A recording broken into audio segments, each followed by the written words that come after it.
Some have it, some lack it, and for some of us, just can't be contained. Today, we'll be discussing passion, action, and ambition, and how the three combined are the truest recipe for success. I have the honor of picking the bright and beautiful minds of today's guests, Missouri singer-songwriter Alyssa Galvan and Rochester, New York comedian, writer, and podcast host of Madge Unmuted, Ms. Madge Madigan.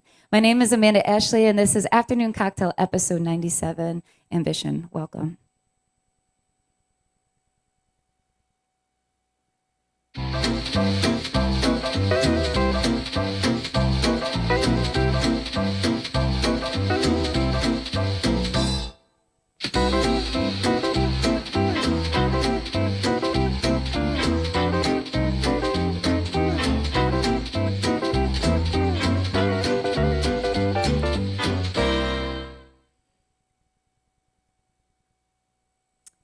Cheers, Alyssa Galvan. Welcome to our show. Hey, thanks for having me. Thanks for being had. How you doing today? Doing pretty good. How are you? Pretty good. You know, you're in spring break, right? Actually, just got back this week. Oh, okay. Very nice. Well, I hope you enjoyed your spring break and enjoyed your time off. So what are you going to perform for us? I'm going to perform an original song that is going to be, or is, on my new album that just recently came out. And it's probably the oldest song that I've written that's on the album. How old is it? I probably wrote it when I was 13. Okay. So a few years. Yes. Awesome. Well, take it away. I can't wait to hear it. Feeling happy and I'm feeling fine. I'm living for tomorrow. Gonna be alright when you come. See my friend dressed in white.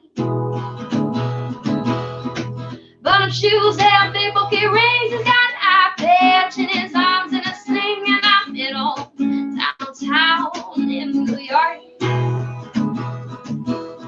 To my apartment, thrift store is high. Thousands of people walking by my side, walking for the years before. 350-125 is my door, but I'm not often home, and I don't think I'd bring you there. We can have a perfect day outside, work by the beach under the moonlight, whichever you prefer. I love silent German chocolate too, and I don't think I could be friends with you. You don't share the same love for them I do. I swallow leather when I'm out of the battle, and I see I'm often awesome around, but please don't think because I'm untrue. Bet myself where the water will flow. Just know that you know more than I know. 350-125 is my door, but I'm not often home, and I don't think I'll bring you there. We can have a perfect day outside, walk by the beach under the moonlight. Your smile is mine.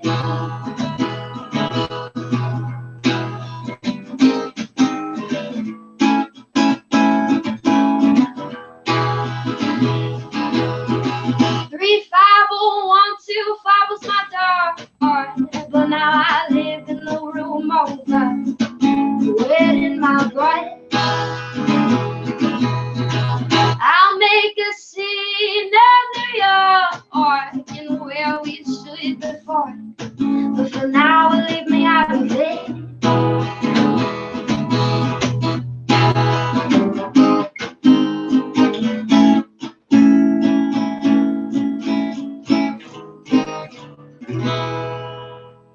So awesome. I love your style. So Thank much you. fun to listen to. You're welcome.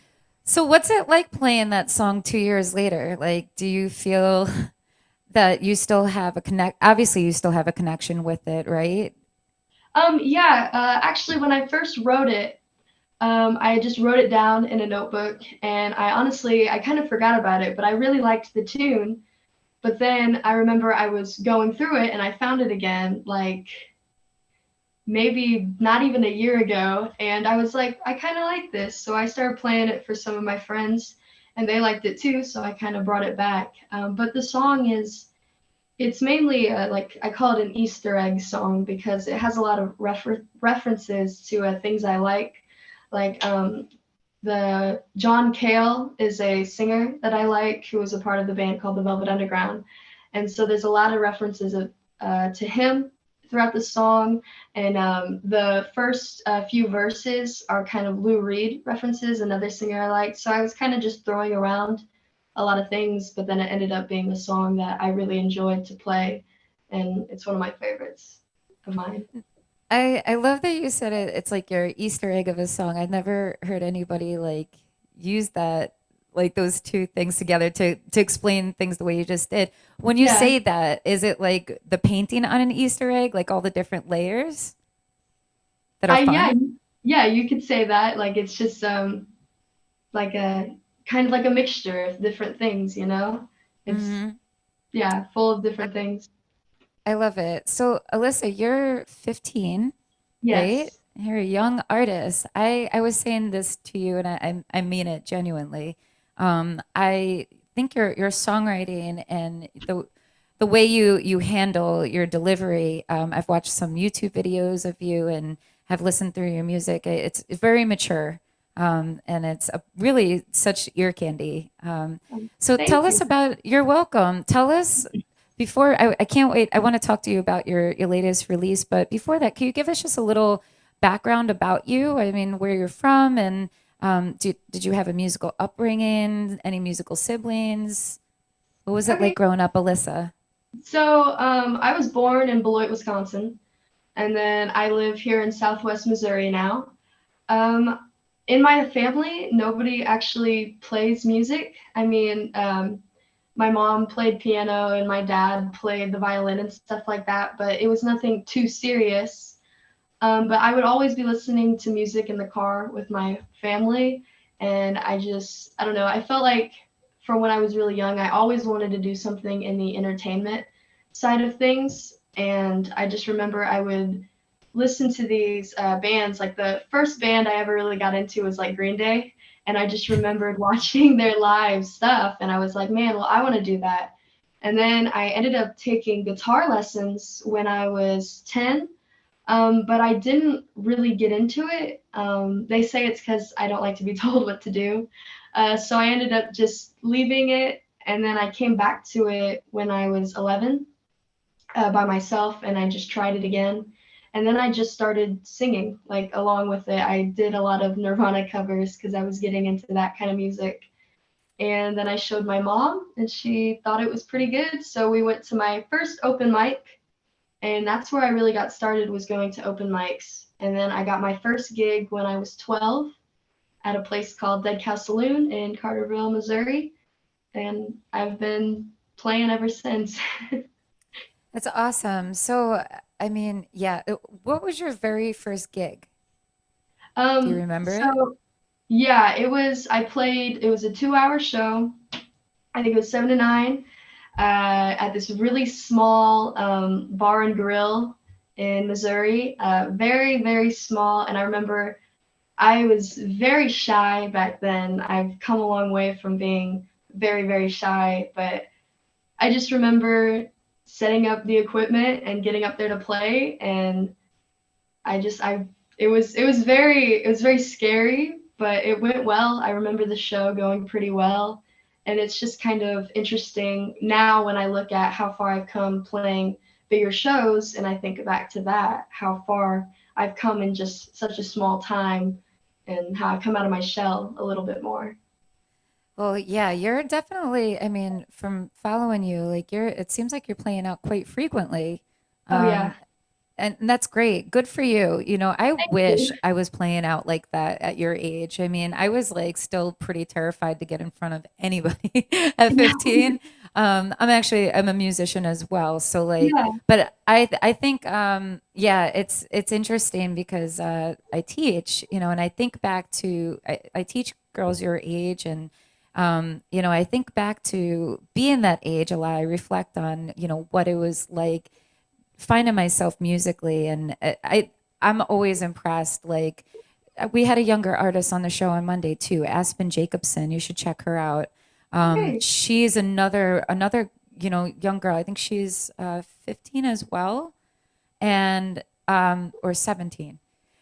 She's around your age though, and another one that like has such. I envy that. I think she has just such a great presence about her and such a good handle, a mature handle on her music that I sure as hell didn't have at your age. So that's awesome. The more experience you get, you're going to become stronger and more confident every time. So if you're Oh already yeah. where you are, just imagine what 2 more years is going to be like, and then 5 more years, and then 20 more years, right? Yeah. It's awesome. It's really cool. Awesome. So tell us about your latest album. So my latest album it's like an acoustic. I wanted to keep it an acoustic with a little bit of bass, but just songs that I've written. All the songs, they weren't really planned to be on an album together. They've just been songs that I've been writing, and I ended up making my first, at least acoustic thing, because I just wanted to have something out there that I could showcase to people and show them my music. That way they could see what I write and things like that. The 10th song, the last song on there, was actually written by my good friend Joe Wagner, but he let me sing it. But for all the other songs, they're all by me, from all different time. I feel like I called that album, it was kind of bipolar because I feel like there's several different genres that I kind of experimented with and just trying to at least get something out there to showcase who I am and then keep going with future works, just keep creating things. I think it's really interesting that the bands that you had mentioned, like Green Day, Nirvana, I mean, that's stuff that I grew up with. That's like oldies to you, right? Yeah. Like, but it's so crazy. Like, I mean, great musical taste. I love all that stuff too. What draws you to that type of music? What is it about, like, I guess grunge meets alternative? Like, what is it about that really grabs your interest? So when I first started listening to music, I was listening to a lot of the like 90s grunge and some of that. But then, like in sixth grade, I found out who like Iggy Pop and Lou Reed and David Bowie. And so I'm very big into 70s punk, like classic punk. I love all that. It's all over my wall behind me. I just love the 70s and 80s. Just like the Ramones, the Sex Pistols, New York Dolls, just things like that. I got really big into that. I still am. I also like 80s, like new wave and post punk, like Susie and the Banshees, Christian Death, Cockatoo Twins, things like that. But now I've kind of explored everywhere. So I listen to a lot of like old Delta blues, like 20s and 30s, like Robert Nice. Johnson, Blind Willie McTell, Rosetta Tharpe.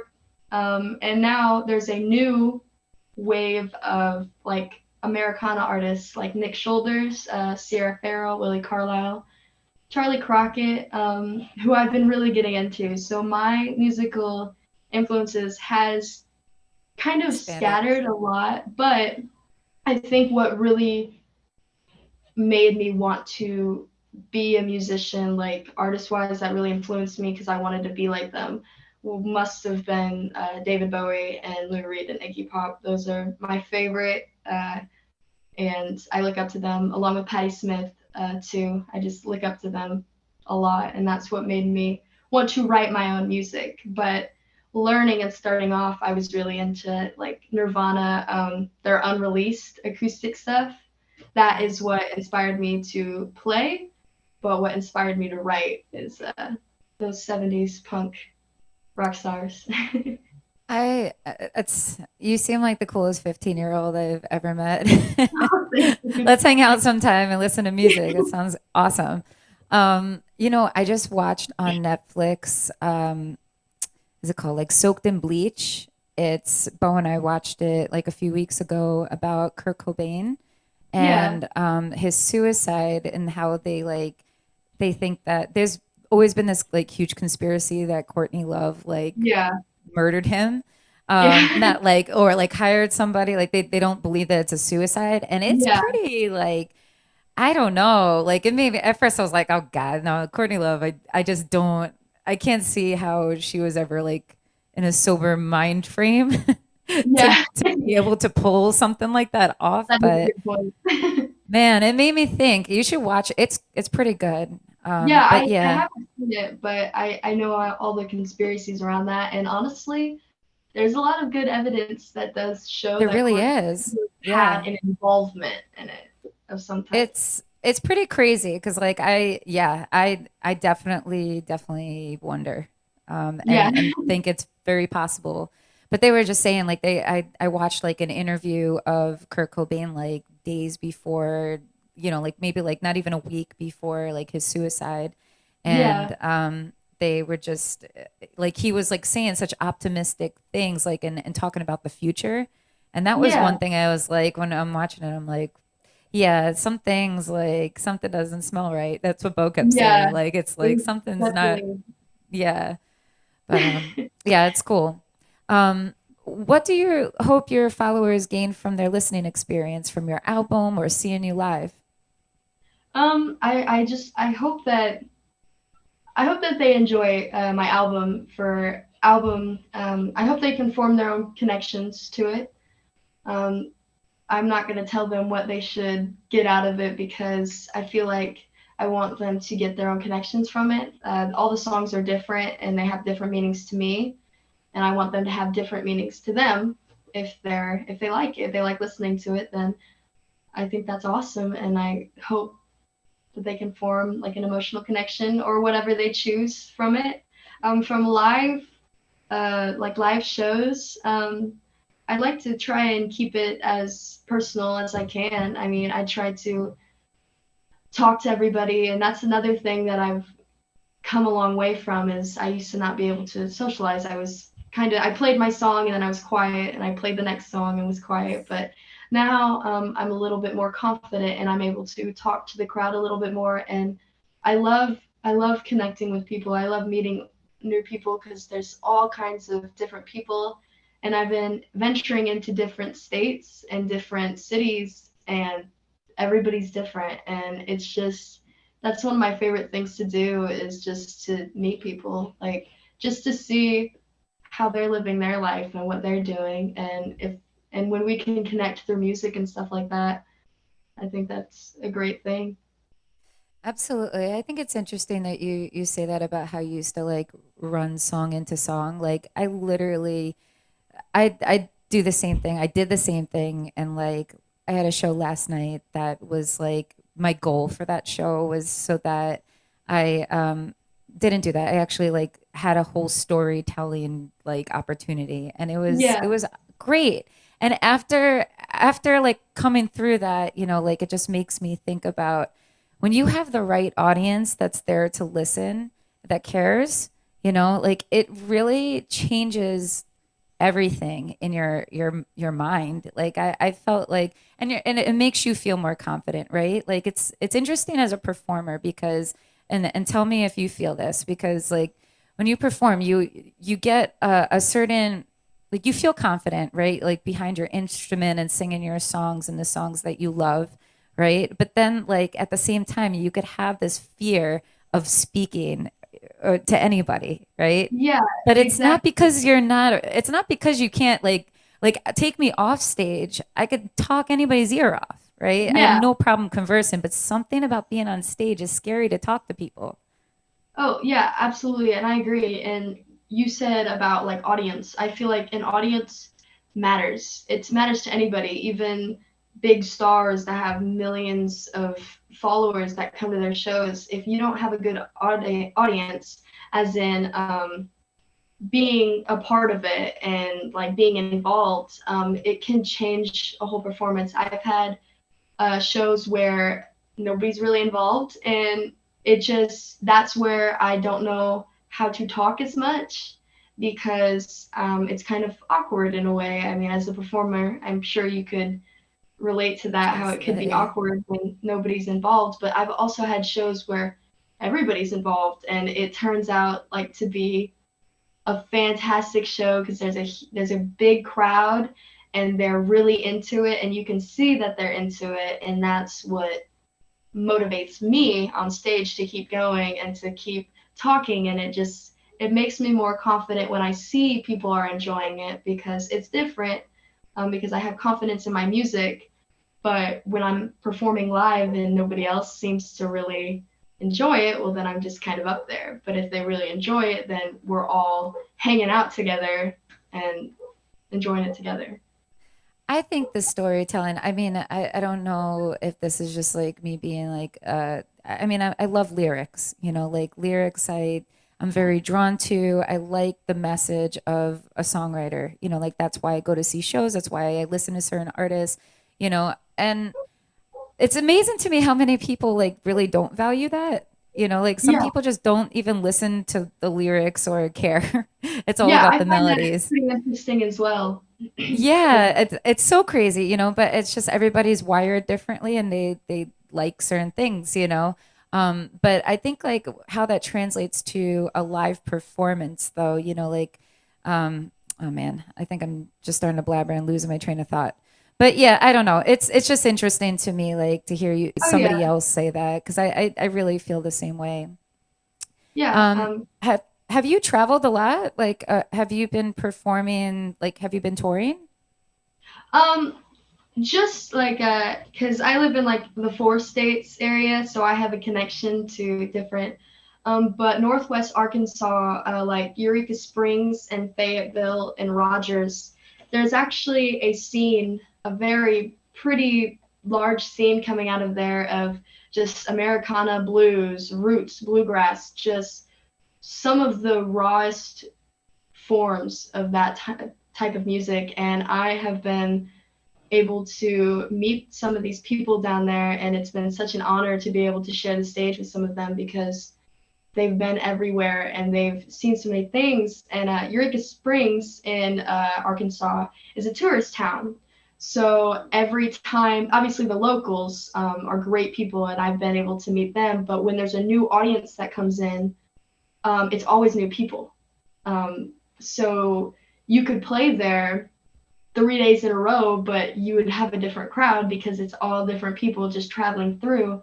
And It's cool. so, in that kind of large tourist town, people from all over come in and you meet so many people. And I've gotten so many different followers and people that appreciate my music and stuff like that. And I've met so many different people that Arkansas is by far my favorite place to play as of right now. I haven't got to play in a lot of different areas. Hopefully, when things get better a little bit more, or like next year or late this year, hopefully I can travel around a little bit more and explore. But like I said earlier, Nick Shoulders and Willie Carlisle are two Americana artists that have gotten a big audience now, and they came from the Fayetteville and Eureka Springs area, and now I am able to actually meet some of them and be able to play music with them. And they're a huge inspiration on my music to be able to see these people who were just last year just hanging out, and now they've gotten so far. And it's just connecting with those musicians, and they're also encouraging. It's not cutthroat. Everybody's there for each other, and that I'm lucky to be able to be a part of that scene. Sure. It sounds like you got a good community around you. And honestly, that's all you need in life, right? If you got Oh yeah, a good, encouraging, supportive community, you know, backing you, like you can't ask for more, you know, always oh surround yeah, yourself with the best. absolutely. So yeah, and you got to get down. So once things are not like super weird anymore, you should really get down. You had mentioned Delta Blues. Get down to Yes, Memphis, Tennessee, girl. It yes. is my favorite. I love and I shouty to my want. friends. I feel like I'm always giving shouties to South Main Sounds and like those are that's I've made some really great friends out there that embrace the songwriter communities and touring songwriters and Yeah, I mean, talk about like grassroots type stuff, like get into the soul of Yeah, Memphis is where it's at. And you'll yeah, eat I the would best food love you've ever eaten in your life to. there, I'm sure. I can't wait So, to be able to go down there. I'm so excited. I haven't gotten to explore Memphis or Nashville, but I would love to. So oh, both of hopefully, them. They're both entirely like different places, but yes. they are and I just yeah, I love both those cities. They're near and dear to me. So today's theme is ambition. What role has ambition played in your musical pursuits? It's a pretty big role. I mean, you always have to stay motivated as a songwriter and as a musician and just playing out. But sometimes you kind of hit a wall. And at least with songwriting, I hit a wall sometimes and I can't think of anything. But I could just see something and it'll be a spark of inspiration. And that's how I kind of stay ambitious, or I try to stay ambitious. Because there's inspiration everywhere. And like I've mentioned earlier, I get a lot of inspiration through people. People inspire me, and I like to write about people of all kinds, and just it keeps me inspired. Yeah, I think whenever you get to like you hit those songwriting walls, that's where co-writing really is a great, beautiful Yeah. thing. If you have, songwriting friends that you connect with, which Oh sounds yeah. like you do. Yeah, co-writing, I mean, it's like you're bringing together the best of the both of you, Yeah. hopefully, if you make that connection. Uh, Oh yeah. And it just exploring different genres always inspires me too. Like when I find a new artist and then I listen to them and then that like inspires me again and then I'm back writing music. Sure. I feel like especially as I mean a musician and I'm a little biased, but I think, like how could you not you have to be ambitious, right? I mean, depending on where you want to take your career, but like if you want to make your presence known, right? You almost have to keep better. I look at ambition as better in yourself every time, Yeah. right? Like it's like working towards like all these small little milestones and working your way up the ladder that never ends. Like that's Yeah, how I've exactly. always seen it. You just But have to be passionate for it. If you don't have a passion for it, how are you going to continue? Because those who play music, I feel like, must be passionate about it, because otherwise, then it's like a chore. And you don't want music to be a chore because it's got to be from somewhere yeah, inside you. sure. I think passion's like the hugest part of it. Like, I to me like it seems like if you're super passionate about something, then the ambition part is just it comes naturally. But I don't think that really is the case for everybody. And it depends like what people are passionate about too. Like I think having a passion for music is different than maybe like a passion for cooking or a passion for teaching or you know what I mean. Like Oh, everybody yeah, has their own definition of what passion means to them. So it's absolutely. hard to Yeah. say. It must be different for everybody. And I just personally, like, I feel there's got to be a mixture of passion and ambition, at least just a tiny bit when it comes to playing music, and for all other kinds of things too. But for me personally, I enjoy playing music, and Mhm. I'm just inspired to keep playing, and I love what I do, so I want to continue to. I love it, Alyssa. Well, keep doing what you're doing, and thanks Thank for you. sharing your amazing music with us today. I really appreciate you. Can Of you course, tell thanks for our having me. artists? Thank you. Can you tell our audience, where they could find out more about you and hear your music? So you can find my new album is on all streaming platforms. You can just find Alyssa Galvan, and it should pop up right away. Uh, you can also find me on YouTube, just a little bit. I haven't dabbled in YouTube as much as I should, and eventually I'll start posting more on there. But Facebook, Alyssa Galvan Music on Facebook is where you can find where I'm playing, all kinds of things I'm posting, and just all kind of new things that are going on with my music. Beautiful. Well, I can't wait to hear your second song. And thank you so much again for being on our show. I really Oh, appreciate it. thank you for having me. Totally. Anytime. Hey, Miss Madge Madigan, how are you doing? Are you Hello. unmuted? Yes, she Oh, is. hello. How's it going? Thanks for joining us. Oh, thank you for having me on. I'm doing fantastic this afternoon. I Good. was jealous. I wanted to jump in on your music conversation there with the old punk. Oh yeah? What did you listen Uh, to? Or what do you oh, listen to? yeah, still do. Richard Hell was my man. Richard Hell and the Voidoids, television. I mean, Lou Reed, Iggy Pop, as she said, I love Richard Hell. I just had Richard to Hell say and the that. Voidoids, Yes, Blank Generation. television. Blank Generation is my theme song. I love it. Good stuff. Madge, do you do any music as well? Just humming in the shower. Nothing Yeah. professionally. I went to college for radio and TV. So I've always been an audiophile and thought that I was going to be the next great DJ in the world. But I got out of college and realized that all you do is just push buttons and it's run by corporate. Not as So fun. yeah, You, not yeah. So where did you go to school? I went to the University of Maine. Oh, okay. Very Yeah. nice. Do they have like a big is it a big broadcasting school? You said broadcasting like Um, communications?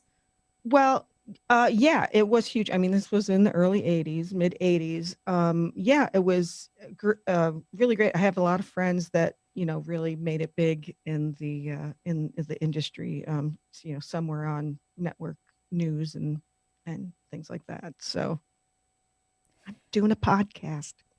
Hey, isn't it fun though? I love doing It podcasts. is. It's good. I And love it. well, I mean, so I have so much well, first of all, tell us a little bit about your podcast. How would you explain Madge Unmuted to our audience? The way I describe Madge Unmuted is it's the conversation you overhear in a bar and you start laughing to yourself because it's so idiotic and funny. So that's what it is. It's my podcast is based on what we're missing now during COVID is the art of conversation and just hanging out with friends.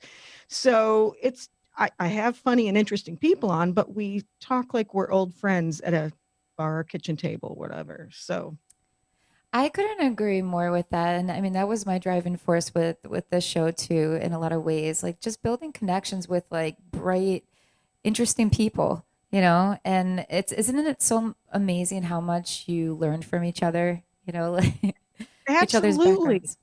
Mhm. Yeah, and I say, yeah, you hopefully you leave my podcast with a new friend or well, virtually speaking. So, um, you know, uh, connect with them on social media or whatever. And I try and talk to people.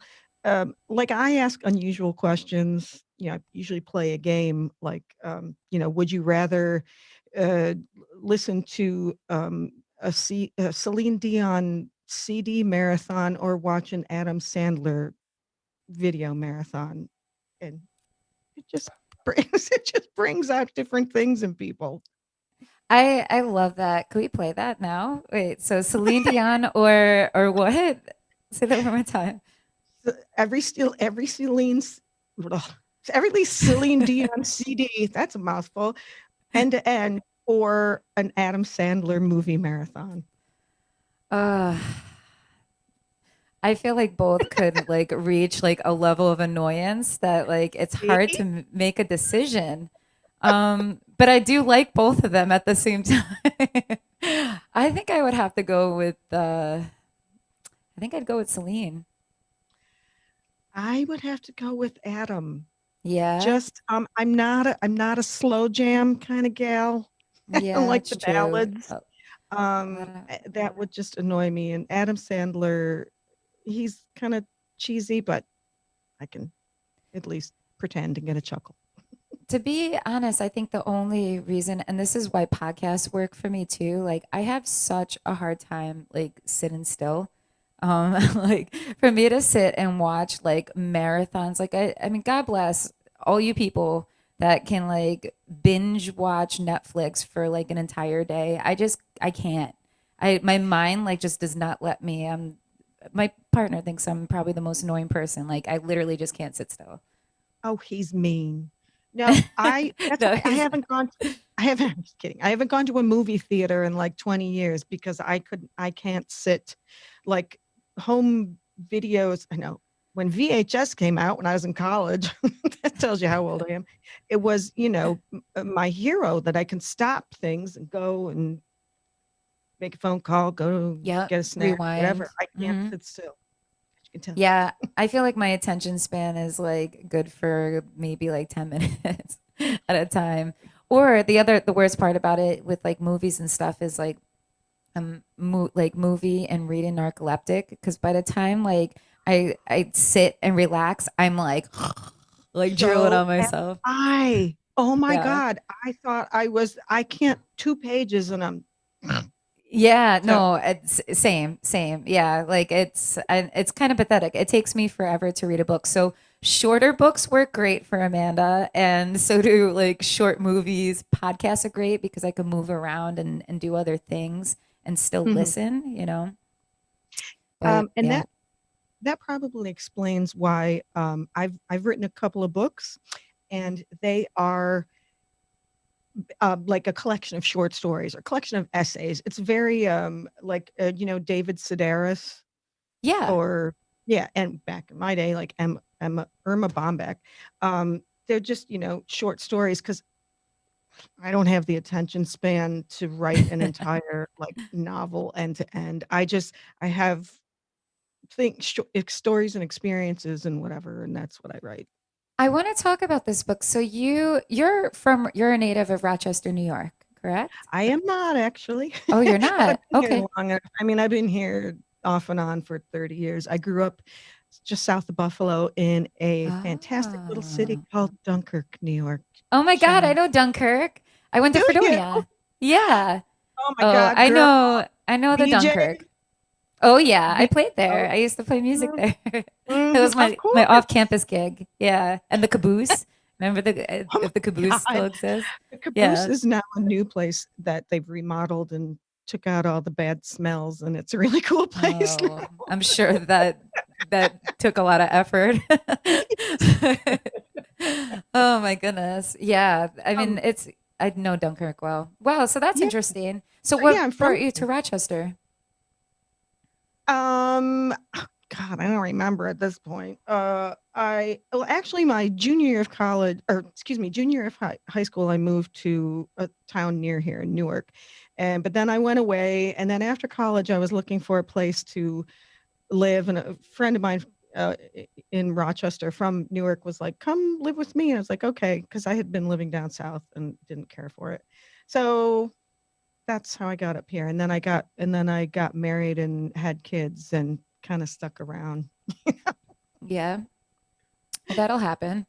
Yeah. It happens to a lot of people. Yeah. So Mhm. awesome, though. Well, we're lucky to have you here. Tell me, so the book that you had mentioned just now, the collection of essays, those essays were actually in part from Rochester Women magazine, right?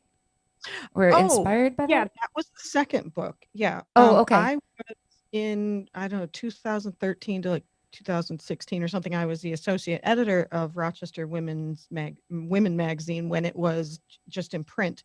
And my second book, Snap Out of It, was a collection of my column from that magazine. The first book was called When Life Gives You Lemons, At Least You Won't Get Scurvy. I And love that. that's about making the subtitle is making the best of the crap life gives you. But it's stories. I got divorced when I was, my kids were all under the age of 6, and had moved with my ex-husband to Denver, and I knew no one, did nothing, nothing.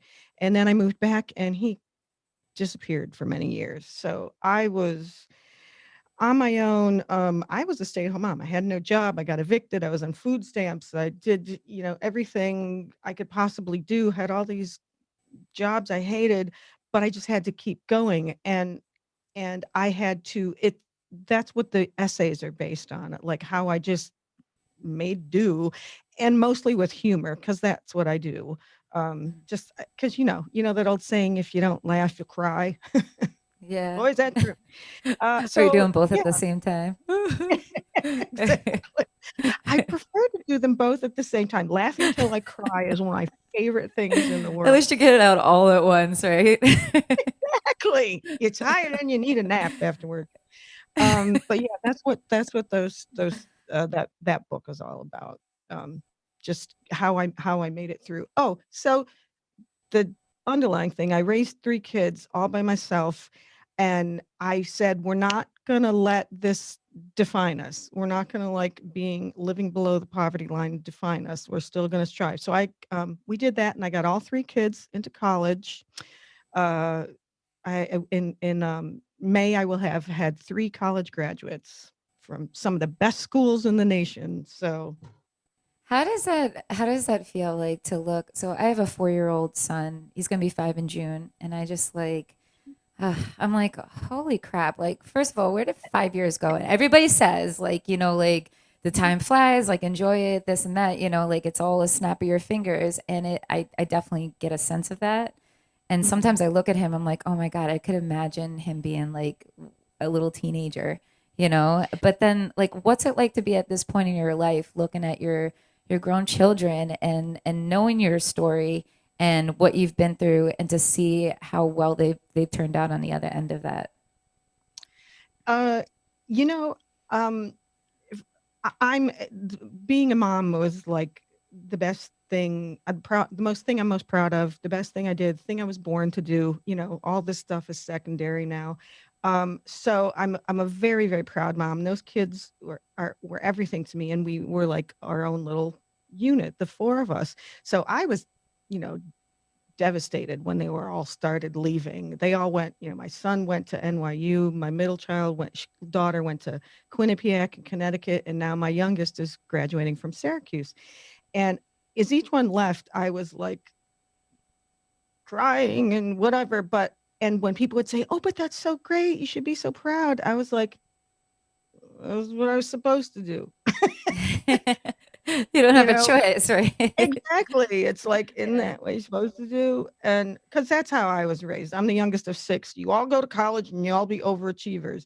Um, but but now I have kind of looked at it like, "Well, yeah, I own Makes it. I sense. did pretty good."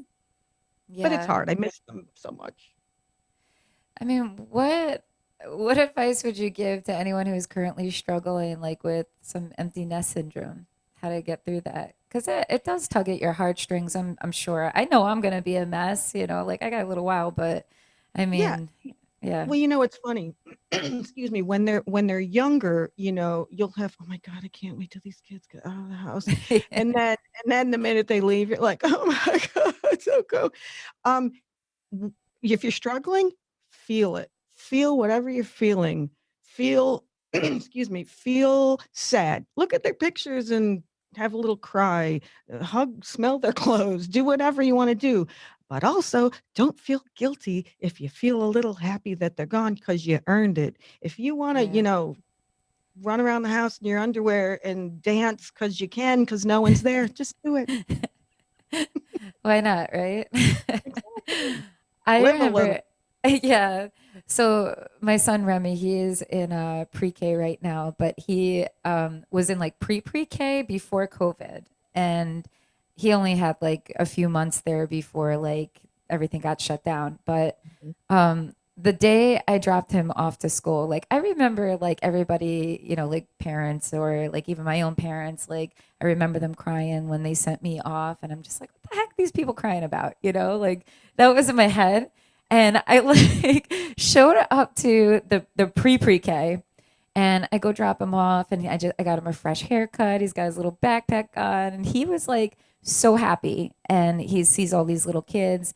And the teacher comes up to me to meet me, and my mom was with me, and she's like, are you okay? And at the time I was more concerned about him being okay. Like, is he like, this is our first time kind of like really separating, where he's like independent and making his own friends. And I'm like, so she comes up to me and is like, "Are you gonna be okay?" And I'm like, I didn't even think about it first. And I looked at her, I'm like, yeah, I'm fine, right? And then all of a sudden, like, she's like, "Okay, well," so the whole class lines up and they go walking. And I'm just like watching and I'm like, holy crap, like, this is so crazy. I went in my car, Madge, I swear to God, I was sobbing for the whole 3 hours that he was like in school. And I couldn't stop crying for like a day and a half. And I go home to Beau and I was just like a mess. I'm like, I don't know what's wrong with me. I can't stop crying. That stuff sneaks up on you, and It it's does. okay. It's It's okay. like You ninja. yeah. Oh my God, when my third one, because I was all like, oh yeah, I got my third one out of high school and now I'm by myself. I sobbed for like 3 days because everything that I was in survival mode for the first, 20 something years before that, raising them by myself. So anything that I had to hold in and just soldier on came out.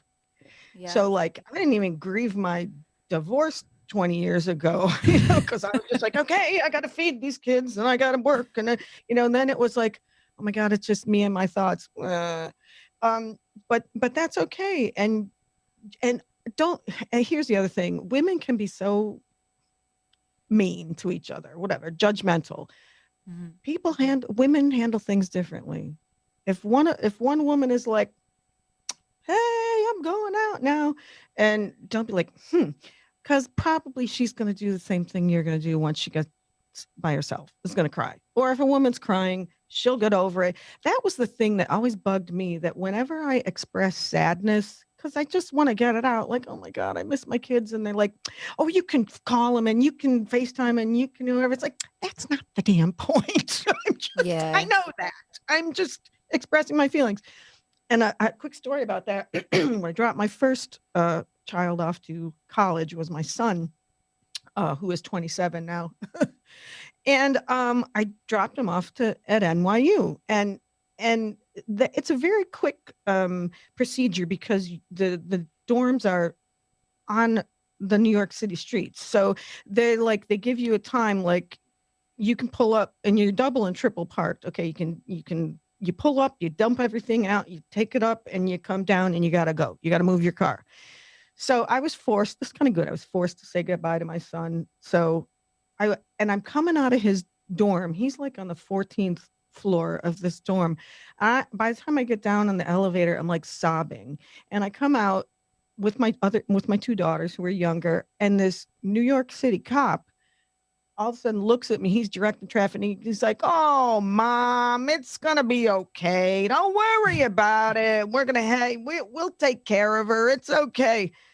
And I was like, "Oh, I know." I said, "Oh, it's a him too." And he's like, "Oh God, then even other problem.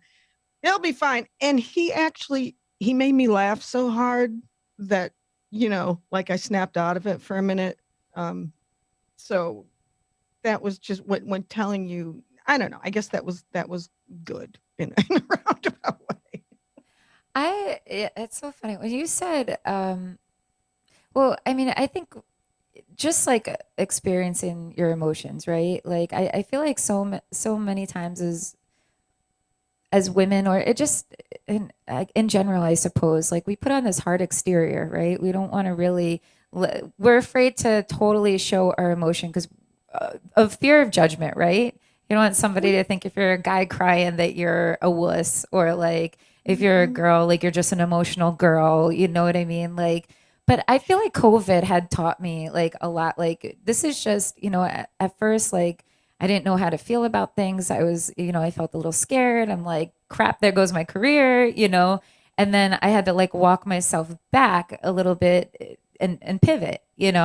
But Yeah, in those moments where you're feeling, I think it's okay to tell yourself, just feel. We're all human, right?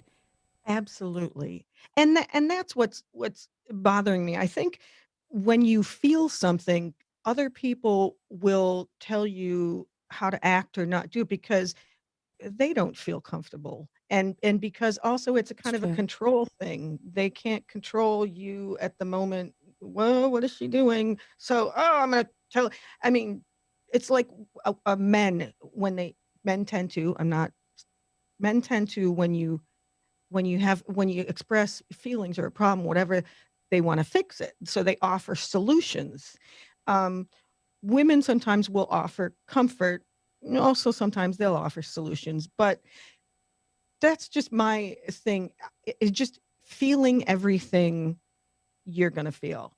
I don't like that when other people tell you how to feel. Nothing you feel is wrong. How you act on it could be wrong.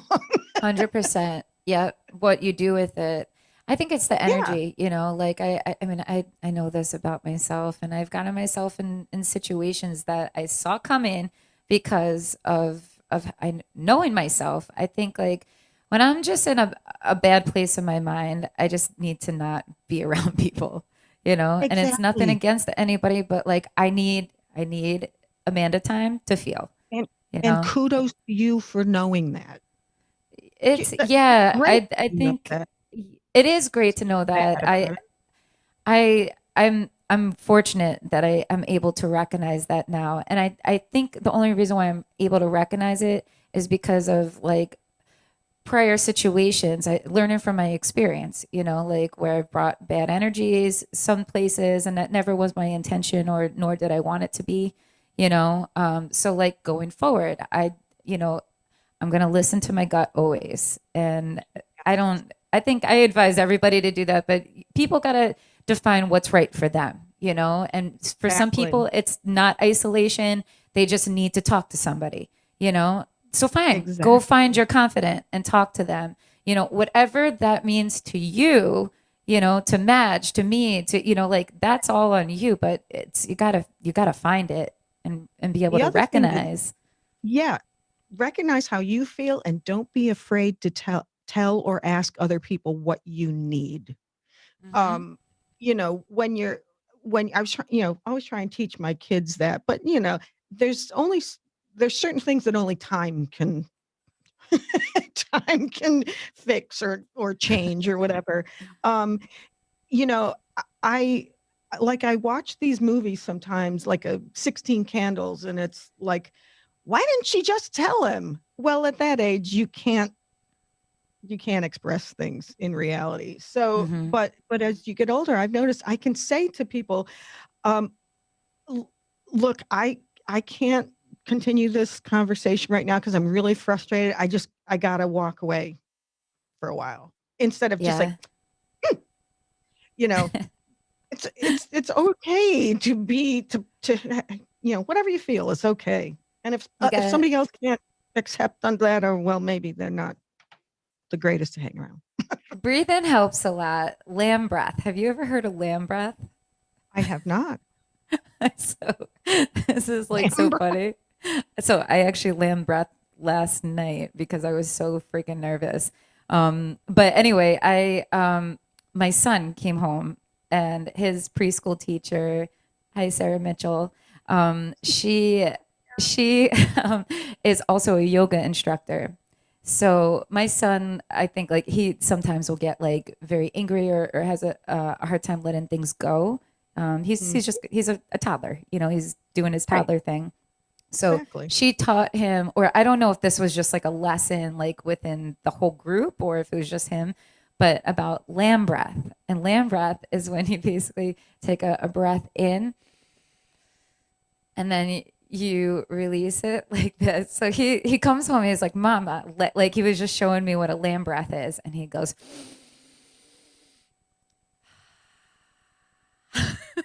and I'm watching this 4 year old do this, and it just made me pee. Like, I'm like, oh my God, this is so funny. It was the funniest thing. Like, and I make him do it all the time. But breathing is such a pure natural remedy, you know, that Oh it yeah. really does help in a bunch of situations, you It know? does. Why do you think they teach it for Lamaze for Yeah. birthing class? It Yeah. really does help. I mean, and that's why you need a partner to help you do it. Because when you're in the middle of it, you're like, "Ugh," like just breathe, and it Yeah. it does help. But yeah, no, I do breathing too. I mean, it. also, because one thing I found out that I had been told by a couple healthcare professionals is I'm a breath holder, and I Oh, didn't. Yeah, I didn't realize it until later, but I do it like whenever I'm, I like got to tense. focus on something. I'm just, and then all of a sudden I'm like, oh God, I was holding my breath. Yeah, That's I can learn to breathe. interesting. Yeah, So I never are knew. you, how did like, I mean, you must have like been doing that enough in front of them for them to have recognized that, right? Yeah, it was on a couple different like I had foot surgery twice, just like plantar fasciitis and stuff, and they were trying to I don't know, I was taking something in and out or doing something I was supposed to do, or and they're like, "You're holding your breath. No, breathe." And I'm just like, because I think I was like bracing for, and they're like, "No, you got to breathe." And after I had that was like the third health professional that told me that, I was like, "Oh, guess I gotta breathe. Don't Guess I forget to gotta breathe, do something Madge." about this. Yeah, really. Well, I love your podcast, Madge. I was listening to as a self-absorbed. Madge is self-absorbed. That was hilarious. I love the Oh, fashion oh, one. I'm super Salvation absorbent with that. Army. That's it. Yes, super absorbent.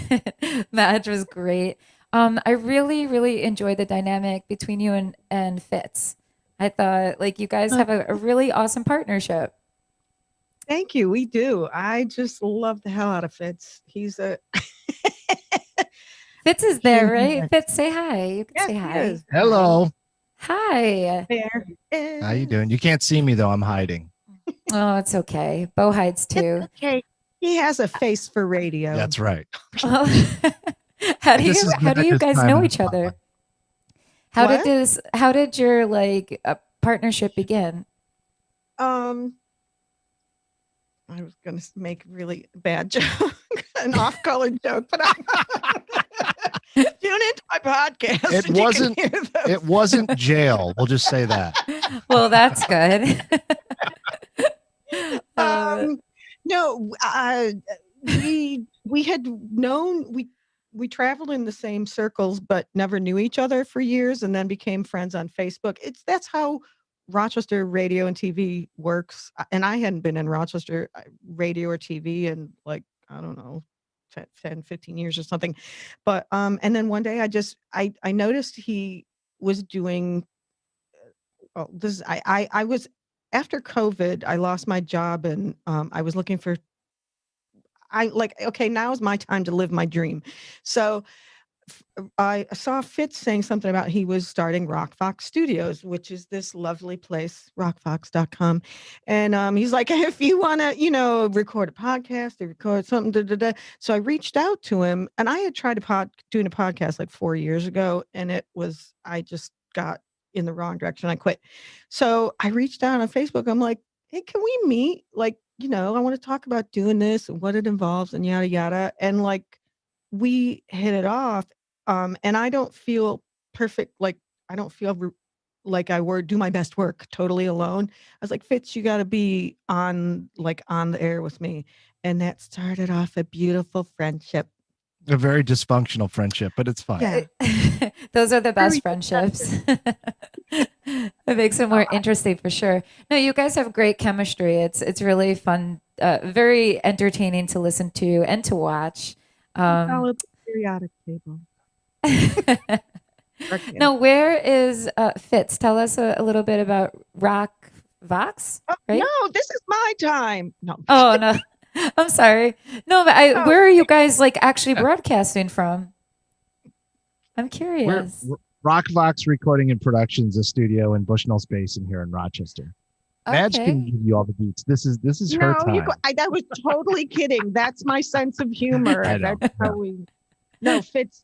Yeah, Me too. we actually just celebrated 3 years open. We opened in 2018, and Good stuff.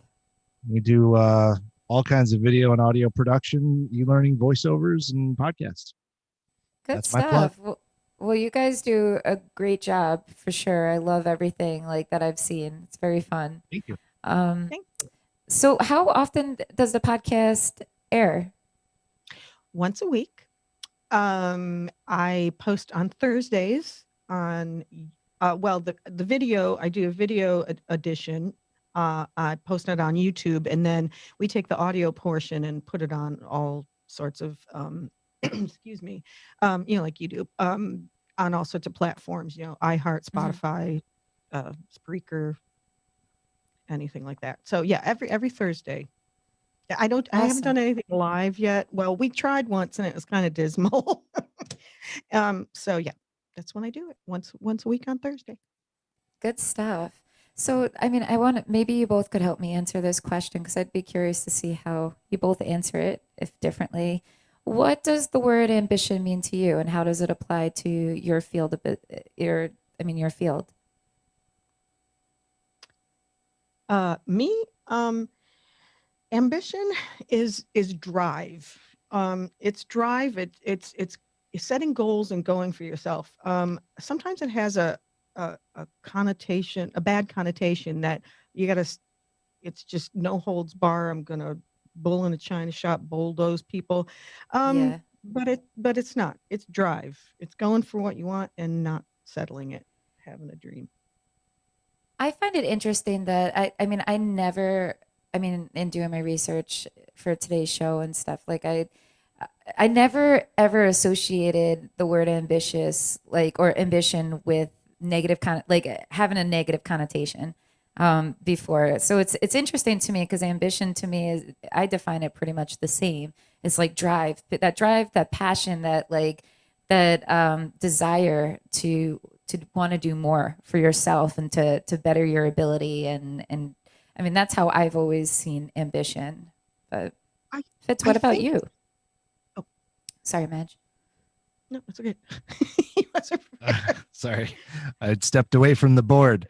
Yeah, I'm kind of with Madge on that, but for me, ambition really is like a laser focus goal.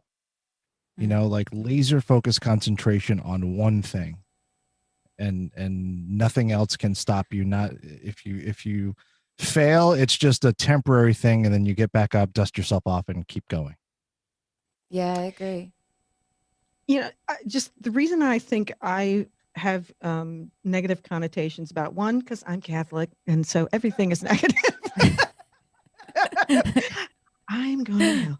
No, but also I was in high school and college and after college in the 80s, and so that was the whole Wolf of Wall Street period, and so people who became ambitious were very cutthroat, and it was all yuppies on Wall Street. It just was like got a bad name. So and also is that sarcastic thing in me, like if I were to say, well, I think I'm gonna try and bake a 3-layer cake, and someone would say, that's awfully ambitious, isn't it? It's true. Yeah. Right. Like you can't bake a 3-layered cake. Exactly. 1.5 layers tops, Madge. Know your limits. No, you overestimate me. Oh man, Cupcakes. That is funny. my 3-layer cake moment this year was around Christmas. I went to Barnes and Nobles, and like when you first walk into the store, they have like all these, like, I don't know, like sometimes it's clearance stuff or whatever, but they had like their featured books, and they had this like cat like crochet kit. It was a sweater crochet kit for a cat. And I was like, oh my God, that I'm gonna learn to crochet. It's COVID, like it's something other than music and art related that maybe Sourdough will. bread. Oh God, that thing's still sitting on top of my refrigerator. Like, I totally lost my ambition. The second I picked up those needles, I was like, oh, I think I got a little over my head here. Well, that's good because I thought it was supposed to teach your cat how to crochet. So I'm glad Oh, that I that's thought it was fair. part of I Yeah, me thought it was too. crocheting out of cat hair. So we were all wrong. I feel like I could crochet. My cat's been like shedding so much. Like, ugh. It's a nice But, calico scarf you have. Yeah, right. Yeah, I'll Just send you I'm her sure. fur, and you go to town. Well, you guys, time flies when you're having fun. Holy crap! It's like after 2. Thank you so much for being on a show. Can you tell us, our audience, one more time where they could find out more about the podcast and more about your books, Madge? Where could they order them? Oh, thank you. Sure. My website is madgemadigan.com. My YouTube channel is Madge Unmuted. Please subscribe. Please like, share, and subscribe. Madge Unmuted on YouTube. All my social media is at Madge Madigan, and my books are on Amazon. And there's also a connection on my website, madgemadigan.com, for the books. Good They're very stuff. old. I need to write a second. I need to write the rest of the story. Hey, do it. Do it. I'll wait for it. I can't wait. Such a pleasure to be connected to you both. Thank you for accepting this invitation. I really appreciate you. Alyssa, let's rock us out with one more. All right. Okay. This is another original from my new album.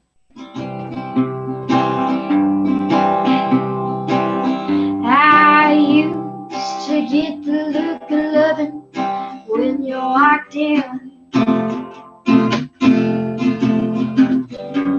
I couldn't help but being in love with you back then. But now I sleep in tears that drive my away. I don't know how many more lonely nights this little heart can take. What if I had let you inside, let you call my name all night? And if I knew it was true, knew better, and I let it fall so slow. If I was still in love with you, I still have your letters backed up in the closet. I don't think there will ever be a day that I forget the years you gave me. I still wear, 'cause I haven't handled a day well since you left my day. What if I had let you inside, let you call my name all night? And if I knew it was true, knew better, and let it fall so slow. If I was still in love with you,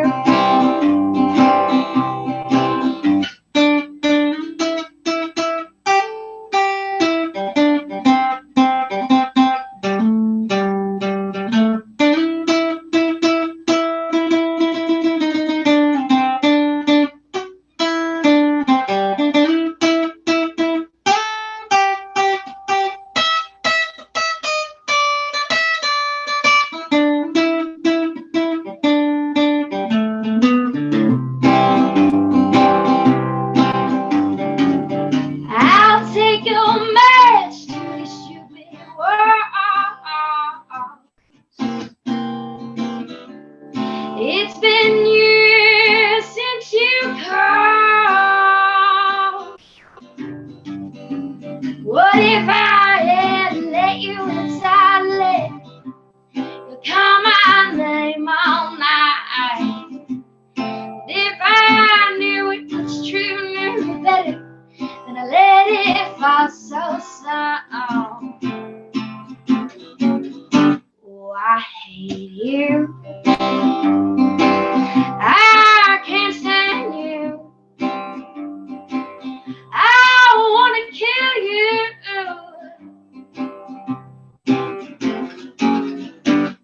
I'm still in love with you.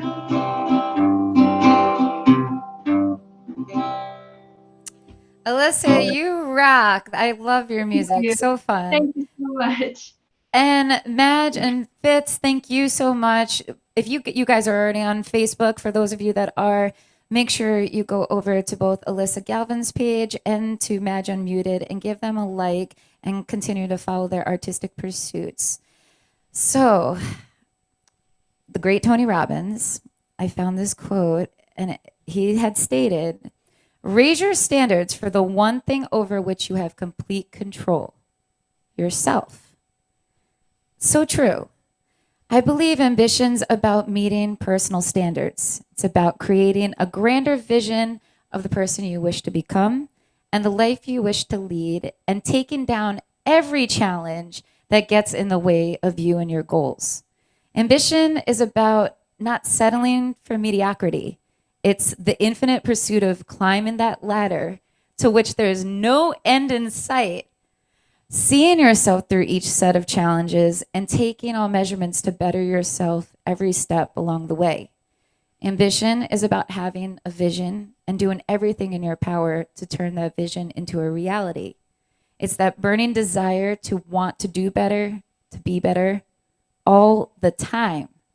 It's about being undefeatable and being able to pivot when things don't go as expected. Ambition is what sets apart those who talk the talk and those who walk the walk. How talented or qualified you are is meaningless without the drive to push your potential and limitations. Success is found in a life lived, not dreamed, one that is propelled by action, not a desire to act, a life filled with fears faced, limits pushed, and relationships cultivated. A successful life is one filled with experience and action, not just wishes. So, get up and do something about it. Don't just sit there dreaming, watching the sand of the hourglass thinly sift through. Now is your opportunity to show the world just how truly limitless you are.